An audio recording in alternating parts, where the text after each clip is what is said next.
नमस्कार मेरे प्यारे विद्यार्थियों। सेट 15 फ्रेजर वर्ब आपका वेलकम करता हूँ और शुरू करते हैं बिना देरी किए हमारे पहले क्वेश्चन को। चलिए पहला क्वेश्चन, फर्स्ट क्वेश्चन है लाफिंग बॉय। अच्छा, ये प्रॉपर नाम है लाफिंग बॉय, किसी लड़के के बारे में नहीं है। एक घोड़ा है, घोड़े का नाम है जो रेस में भाग लेता होगा। हाँ, तो laughing boy dash second in the 2.15 race at Ascot। Ascot जगह है, कैपिटल में है लिखा हुआ, तो ये प्रॉपर नाउन। चलिए, laughing boy dash second, secure किया इसने। सिक्योर मीन्स स्थान पाया, दूसरा स्थान पाया, सेकेंड पोजीशन पे आया, ऐसा कहना चाह रहा होगा इस रेस में। तो क्या come by, come in, come over, come out, check करते हैं। चलिए, कम बाय, कम बाय कहते हैं जैसे कम अक्रॉस।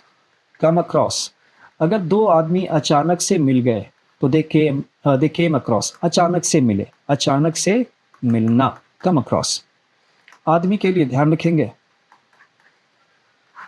लेकिन कम बाय का मतलब क्या होता है? कम बाय, अचानक से कोई चीज मिल गई आपकी, सॉरी आपकी नहीं, आपको, आपको कोई चीज अचानक से मिली, आपको मिली कोई चीज। आप चल रहे हैं और आपको रास्ते में एक बटुआ पड़ा हुआ मिल गया, पर्स, वॉलेट, आपको वो मिल गया आपके रास्ते में। तो ये you came by some precious article, आपको वो चीज मिली। कम बाय, तो क्या ये घोड़ा अचानक से कोई चीज पा गया? नो, तो ये तो आंसर नहीं होना चाहिए। अगला, कम इन। कम इन, हम कहते हैं मे आई कम इन सर, मे आई कम इन, क्या मैं अंदर आ सकता हूँ? तो आप कहते हैं कम इन प्लीज, आप अंदर आ जाइए। अब लेते हैं, ये रेस है, ये विनिंग स्पॉट है, विनिंग पोस्ट इसको कह सकते हैं एक्चुअल में। तो विनिंग पोस्ट को घोड़े ने पार किया, ये लाइन है ना, इसमें अंदर आ गया, तो ये हो सकता है। अब इसको रख करके देखेंगे। Laughing boy came in second in the 2.15 race at Ascot. Ascot में इसके पहले कोई एक घोड़ा चला गया और ये दूसरे नंबर पे आ गया, लाफिंग बॉय, तो ये आंसर हो सकता है। तीसरे को देखेंगे, कम ओवर। कम ओवर इनविटेशन के लिए यूज ज़्यादा होता है। इनविटेशन के लिए आप किसी को एक शॉर्ट विजिट के लिए अपने घर शॉर्ट विजिट के लिए बुलाते हैं, इनवाइट करते हैं। तो आप कहते हैं कि आप please come over for dinner, आप मेरे घर प्लीज़ खाने पर पधारें। इसके लिए हम करेंगे कम ओवर। ये भी ख़त्म। कम आउट, आप एक पोइट हैं, आप एक राइटर हैं, आप एक नॉवेलिस्ट हैं, कुछ भी है, तो आप लिखते हैं। तो आपके जो प्रशंसक हैं, जो रीडर्स हैं, वो आपसे पूछेंगे कि आपकी अगली किताब कब बाहर आ रही है। कब बाहर आ रही है, बाहर आ रही है यानी कब पब्लिश हो रही है, कब पब्लिश हो रही है। ये है कम आउट, यानी प्रकाशित होना, प्रकाशित होना, पब्लिश होना। ओके, तो इसका आंसर हमको मिलाना चाहिए, क्या है? कम इन। ठीक है, चलिए दूसरे पे आएंगे। Number 2, he dash quite a lot of money when his parents died. जब उसके माँ बाप गुजर गए तो उसने बहुत सारा पैसा गवाया या पाया, दो ही चीज़ हो सकती है, लेकिन ये आगे रखेंगे फिर ऑप्शन तो पता लगेगा। ही dash quite a lot of money when his parents died, तो दो कंडीशंस हो सकते हैं। अब देखते हैं गवाना और पाना दोनों को लेकर। Come into, come over, come down, come on. चौथे से मैं लेके चलूंगा, कारण आपको थोड़ी देर में पता लग जाएगा। चलिए, come on. Come on, we are getting late. Hurry, कहते हैं ना हरी अप, जल्दी करो, वी आर गेटिंग लेट, तो ये कम ऑन के लिए है। कम ऑन मीन्स जल्दी करने के लिए। नंबर 1, कम ऑन का एक और मतलब होता है, इसी से मिलता जुलता है, घबराने की बात नहीं है।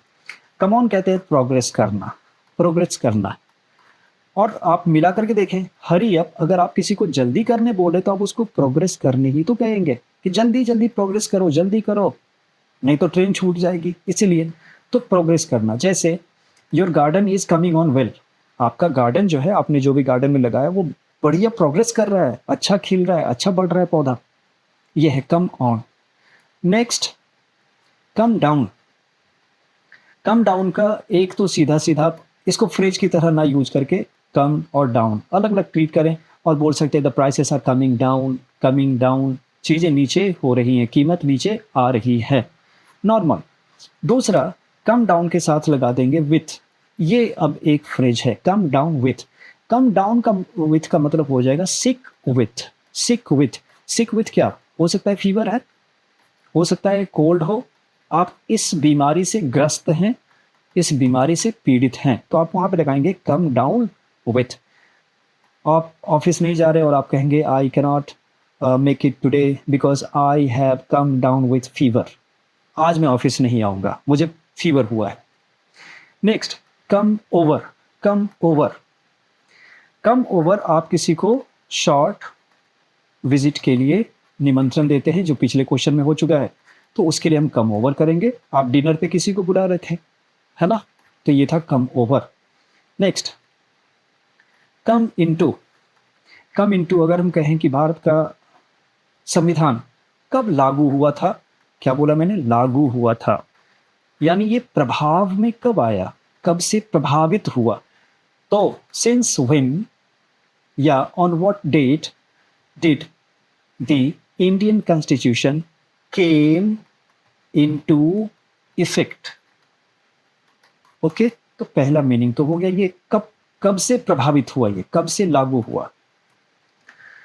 दूसरा इसका यही होता है जो इस क्वेश्चन में कह रहा है ना, कि उसने बहुत सारी चीज़ें इनहेरिट की। इनहेरिट मीन्स बहुत माल पानी उसको मिला उसके पेरेंट्स के डेथ के बाद, यानी उसने बपौती संपत्ति जिसको कहते हैं ना, तो कुछ ऐसा विल बना के गया होगा इसका बाप कि मेरे मरने के बाद ही इसको सारी संपत्ति दी जाए, तो इनहेरिट करने को भी कहा जाता है कम इनटू। तो सीधा सीधा इसका आंसर यही हो जाएगा। So this is the reason why I started from the bottom, ये केम इनटू, आंसर मिलाएंगे। चलिए अगला तीसरा question. There were so many people living the hotel, बहुत सारे लोग एक साथ होटल छोड़ रहे थे, दैट कि it took nearly an hour to dash, कि इस काम में इतनी ज़्यादा भीड़ थी ना कि इस काम में लगभग 1 घंटे का वक्त लग गया, 1 घंटे का वक्त लग गया। तो क्या कर रहे थे कि आपको 1 घंटे का वक्त लग गया? क्या चेक इन कर रहे थे, चेक अप कर रहे थे, चेक ओवर कर रहे थे, या चेक आउट कर रहे थे? देखेंगे। चेक इन और चेक इन टू, दो चीज आपको साथ में बता दे रहा हूं। चेक इन ले रहे हैं सबसे पहले, चेक इन, एंड दूसरी तरफ कर रहा हूं चेक इन टू। डन। ये रहा हॉस्पिटल और ये रहा होटल। आप हॉस्पिटल या होटल में एंटर करते हैं, ध्यान रखेंगे, एंटर कर रहे होते हैं, गेट की बात होगी, गेट से आप एंटर कर रहे हैं, तो you are checking into the hospital or a hotel. Done. और आप अगर घुस गए अंदर और उसके बाद जाके रजिस्ट्रेशन करा लिया आपने रजिस्टर पे अपना नाम दर्ज करा दिया, बुकिंग कर ली, तो आप कहेंगे आई हैव चेक्ड इन, मैंने चेक इन कर लिया, I have got my self registered. Done. तो चेक इन। तो क्या जब लोग होटल छोड़ रहे तो क्या चेक इन करना? ये आंसर तो नहीं होना चाहिए। चलिए दूसरा लेंगे, चेकअप।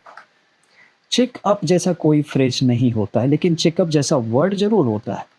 रेगुलर हेल्थ चेकअप कहते हैं ना, ये है वो चेकअप। लेकिन चेकअप के साथ ऑन लगता है तब एक फ्रेज होता है। और इसके साथ आपको एक और फिर बता दो, आपको कॉन्ट्रास्ट में ही दोनों में अंतर कर दे रहा हूँ आपको।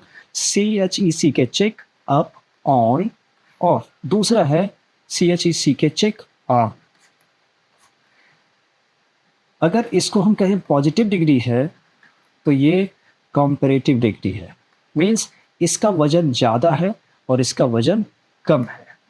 फॉर एग्जाम्पल ध्यान रखेंगे, अगर हम ये कहें कि बच्चे कमरे में अकेले हैं, बच्चे हैं अकेले और आप लिविंग रूम में टीवी देख रहे थे, तो आपका ध्यान बच्चों पे जाएगा ना, तो आप उठेंगे और उठ करके क्या करेंगे, बच्चों को चेक करेंगे कि सब सेफ तो है, सब ठीक तो है। तो जब आप टीवी देखते देखते उठे, बच्चों की सेफ्टी को चेक करने के लिए आप उठे, तो आपने क्या किया, check on, you checked on the children. Next, checkup on. Checkup on में मान लीजिए कि रोहित है, Rohit met with an accident, उसका एक एक्सीडेंट हो गया था and he had a fracture, mild fracture हम कह सकते हैं, चलिए छोटा सा फ्रैक्चर भी उसने रिसीव किया था। तो एक हफ्ते के बाद, एक वीक के बाद आप उसकी हालत को, उसकी तबीयत को देखने के लिए गए, हम वहां पे लगाएंगे checkup on, checkup on, done. तो चेकअप जैसा कोई वर्ड है ही नहीं, फ्रेज है ही नहीं, तो ये तो आंसर होगा ही नहीं। अगला, चेक ओवर। चेक ओवर में ओवर जैसे हम कहते हैं look over, look over something, look over something. अगर आपका कोई प्रोजेक्ट है, आपका कोई असाइनमेंट है, आप असाइनमेंट या प्रोजेक्ट को जब आप सबमिट करते हैं तो आप उसको अच्छे से चेक कर लेते हैं कि कोई गलती तो नहीं रह गई। यहाँ पे हम लगाते हैं, आप ध्यान से देखते हैं, उसको री एग्जामिन कर रहे हैं, री examine before handing it in. इसको सुपुर्द करने के, सबमिट करने के पहले, सबमिशन के पहले जो है आप इसको चेक करते हैं। इस सबमिशन के लिए एक और भी याद रखिएगा, हैंड इन, हैंड इन या सेंड इन भी होता है, सेंड इन। जैसे आप फॉर्म भर रहे हैं, सुपुर्द कर रहे हैं, जमा कर रहे हैं, उसको आप हैंड इन या सेंड इन दोनों लगा सकते हैं। तो आप उसको जब री एग्जामिन कर रहे हैं तो आप उसको चेक ओवर कर रहे हैं, और ये काफ़ी हद तक आंसर हो सकता है। क्यों? बहुत सारे लोग होटल छोड़ रहे हैं ना, तो उनका बिल आप चेक करेंगे ना, whether the bill has been paid or not, उसको चेक करते करते आपको घंटे भर का वक्त लग गया। आप री एग्जामिन कर रहे थे, केयरफुली देख रहे थे, इसीलिए। तो चेक ओवर आंसर हो सकता है। Next, check out. ये तो यहीं पे है ना, there are so many people living, यही है, होटल को छोड़ रहे हैं तो चेक आउट होता है।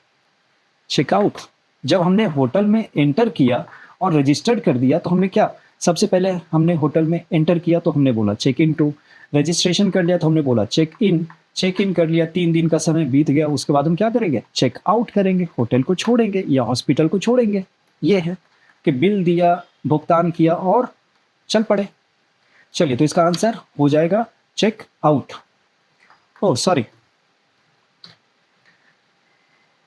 सॉरी सॉरी सॉरी सॉरी, चलिए गलती हो गई उसमें, चेक ओवर आंसर नहीं होगा, चेक ओवर तो जांच करना होगा ना, हम इसको चेक आउट करेंगे। एक साथ इतने लोग, एक साथ इतने लोग होटल छोड़ रहे थे कि उनके बिल को सेटल करते करते बहुत टाइम लग गया, 1 घंटे का वक्त लग गया। मैं माफ़ी चाहूँगा, चेक ओवर नहीं होगा। चेक ओवर का जो मैंने मीनिंग बताया है वो बिल्कुल खड़ा है, वो वहीं पे है, लेकिन आंसर आपका चेक आउट ही होगा कि बहुत सारे लोग होटल एक साथ छोड़ रहे थे, इस वजह से देरी हो गई। चलिए अब बढ़ेंगे चौथे पे। चौथा, the police will check dash your story, so tell the truth.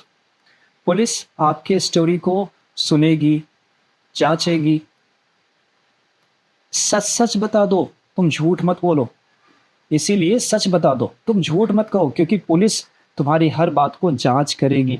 जांच करने वाली बात है, इन्वेस्टिगेशन चल रही है, इंक्वायरी चल रही है, इंक्वायरी और इंक्वायरी, इन दोनों में अंतर लगे हाथ में बता ही दे रहा हूँ आपको। इंक्वायरी नॉर्मल पूछताछ, नॉर्मल पूछताछ को आप भी किसी से पता पूछ रहे हैं तो वो इंक्वायरी आप कर रहे हैं, और जब पुलिस की इंक्वायरी होती है तो वो आई वाला होता है, INQUIRY। ये अंतर ख्याल रखिएगा, इन्वेस्टिगेशन वाला इंक्वायरी, और ये आप नॉर्मल पूछताछ करें तो इंक्वायरी। तो पुलिस को सच सच बता दो, क्योंकि वो तुम्हारे कहानी की जांच करेगी। अब लेते हैं चेक इनटू। चेक इनटू पिछले क्वेश्चन में हो चुका है, चेक ओवर अच्छे से जांच करो, ये भी हो चुका है, चेक आउट ऑफ होटल या हॉस्पिटल, ये भी हो चुका है। तो बचा checkup on. Checkup on, checkup on का मतलब क्या है? ये भी पिछले क्वेश्चन में हो चुका था। चेकअप ऑन का मतलब है कि राम का एक्सीडेंट हो गया था, सॉरी रोहित राम बन गया। चलिए, रोहित का एक्सीडेंट हुआ था और उसकी तबीयत तबीयत इसको कहते हैं ना, खैर मकदम करने के लिए आप गए थे कि उसकी तबीयत ठीक ठाक तो है, तो आप उसकी तबीयत पूछने के लिए गए थे। तो वहां पे हमने लगाया था चेकअप ऑन। और चेक ऑन क्या था कि बच्चे सेफ हैं कि नहीं, उसको हमने देखा। अच्छा, चेकअप ऑन का एक और बड़ा मज़ेदार सा मीनिंग है, जैसे आपने घर में ताला लगा दिया, तो फिर आप कभी कभी लौट के जाते हैं तो आप उसको चेकअप ऑन करते हैं दोबारा कि ताला ठीक से तो लगा है, कहीं खुला हुआ तो नहीं है। वहाँ पर भी आप चेकअप ऑन लगा सकते हैं। तो इस हिसाब से तो आंसर कोई भी फिट नहीं हो रहा है, लेकिन हम चेक इनटू चाहें तो ले सकते हैं, लेकिन चेक ओवर बोल रहा है। अब समझेंगे इसको, चेक ओवर क्यों होना ही चाहिए चेक ओवर। चलिए, चेक इनटू में हमने क्या बोला था? चेक इनटू है हॉस्पिटल या होटल में एंटर करना, तो ये तो नहीं होगा। चेक ओवर अच्छे से जांच करना, ये फिट बैठ रहा है।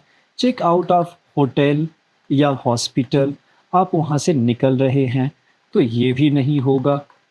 और चेकअप ऑन पूछताछ करना या खैरियत पूछना किसी की, है ना, खैरियत पूछना, तो ये खैरियत पूछने गए, ये भी नहीं होगा। तो ले दे करके आपके पास यही ऑप्शन बचता है, check over. The police will check over your story. हाँ, वो आपके कहानी की अच्छे से जांच पड़ताल करेगी। चलिए, ये मेरे से चूक हो गई थी, ये आंसर उसी समय हो जाना चाहिए था, लेकिन तय नहीं कर पाया था, सॉरी। चलिए, लास्ट क्वेश्चन को देखेंगे। आखिरी क्वेश्चन हमारे पास है, Rosemary dash a beautiful necktie for her husband's birthday. Rosemary picked out, picked over, pick on और पिक ऑफ। पिक आउट का मतलब चुनना, बहुतों में से चुन लिया, इतने सारे थे उसमें से एक को इसने पिक आउट कर लिया, ये आंसर हो सकता है। चलिए, पहला आंसर हो सकता है, पहले ही हमने निकाल लिया है कि आगे जा करके कंफ्यूजन ना पैदा हो। और अगला पिक ओवर का मतलब है कि आप एग्जामिन कर रहे हैं, बार बार आप चीज़ों को उठाते हैं। जैसे मान लेते हैं कि एक टोकरी में ये 4 अंडे या 6 अंडे मैंने ले लिए, आप एक एक करके पिक कर रहे हैं और उसको अच्छे से लुक ओवर कर रहे हैं। क्या कर रहे हैं? लुक ओवर, यानी आप चेक ओवर कर रहे हैं ना, चेक ओवर, अच्छे से जांच कर रहे हैं। तो दुकान वाला कहेगा कि आप पिक ओवर ही करेंगे या पिक आउट भी करेंगे, कि आप सिर्फ जांच ही करते रहेंगे या चुन के खरीदने के लिए अलग भी रखेंगे। ये है पिक ओवर, एक एक को उठा के जांच करना। अगला लेंगे पिक ऑन। इस पिक ऑन पिक को आप बनाएंगे पेक, और पेक बनता है बीक के कारण, चोंच मारना, क्योंकि पेक का मतलब होता है चोंच मारना। तो बीक, चोंच, हम अगर किसी को बुली करते हैं, किसी को परेशान करते हैं, तो वी पिक ऑन हिम। तो पिक ऑन हिम बराबर पिक ऑन हिम। तो हम पिक ऑन कर रहे हैं तो किसी को परेशान कर रहे हैं, बुली कर रहे हैं, तंग कर रहे हैं। अगला और इसका लास्ट है पिक ऑफ। बहादुर सैनिक ने एक एक दुश्मन को चुन चुन कर ऑफ कर दिया, मीन्स खेल खत्म कर दिया, मार दिया सबको। ये है पिक ऑफ। क्लियर? तो इसका आंसर हमारा क्या हमने चुना था? Pick out. चलिए, इस बार पहले ही चुन लिया था तो बेहतर है। तो rosemary picked out a beautiful necktie for her husband's birthday. चलिए, कुछ गलती सलती माफ़ करें, और ये सेट यहीं पे समाप्त। मिलते हैं अगले वीडियो में और फ्रेजल वर्ब्स के साथ। तब तक के लिए wish you all the best for the coming exam.